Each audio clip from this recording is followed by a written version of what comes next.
Id-daħla tal-Belt, 4 bibien li nbnew u wieħed li nħatt. L-entratura tal-Belt kapitali ta' pajjiżna hija suġġett ta' installazzjoni artistika li se timla l-ispazju li jinsab fit-tarf ta' Vjar Ġlor Mukassar qrib il-fost ta' San Ġagbu.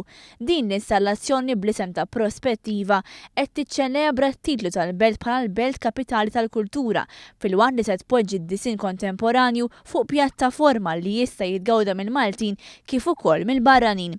Kompetizzjoni bejn 5 artisti lokali, kull parteċipant kellu żmien definit biex jippreżenta x-xogħol tiegħu.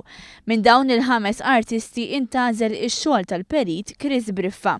Richard England li kien iċ-ċermen tal-ġurija qal li d-deċiżjoni ttieħdet b'mod unanimu u nħass li x-xogħol ppreżentat mill-perit Chris Briffa kien fost l-aħjar. L-idea tal-tema ta' memorja li l-artist u l-arkitett Chris Briffa qed jipprova jikkrea l-istorja kollha tal-entrati tal-Belt Valletta, naħsbu li hija fl-istess ħin meta l-arkitettura ssir rakkont.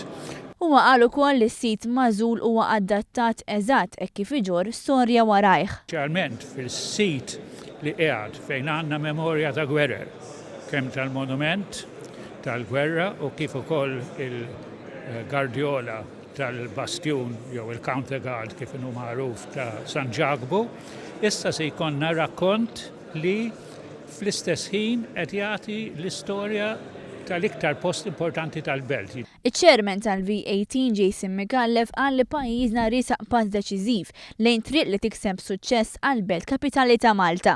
Tirrena li għandna nagħmlu installazzjoni li għandha tkun il-gost ta' dak kollha li jżuru l-Belt Valletta, il-Maltin imma anke turisti, imma mhux sempliċement monument, imma installazzjoni dik li tieħu gost tara, dik li tieħu gost tiddeverti, tieħu gost tagħmel rikreazzjoni madwara u qriba. Il-perit Chris Briffa qal li Prospettiva mhux biss monument imma wkoll prestazzjoni arkitettonika. Il-Ministru tal-Kultura u l-Gvern Lokali Owen Bonnici qal li din l-installazzjoni hija waħda li se tibqa' tiġi mfakra fis-snin li ġejjin.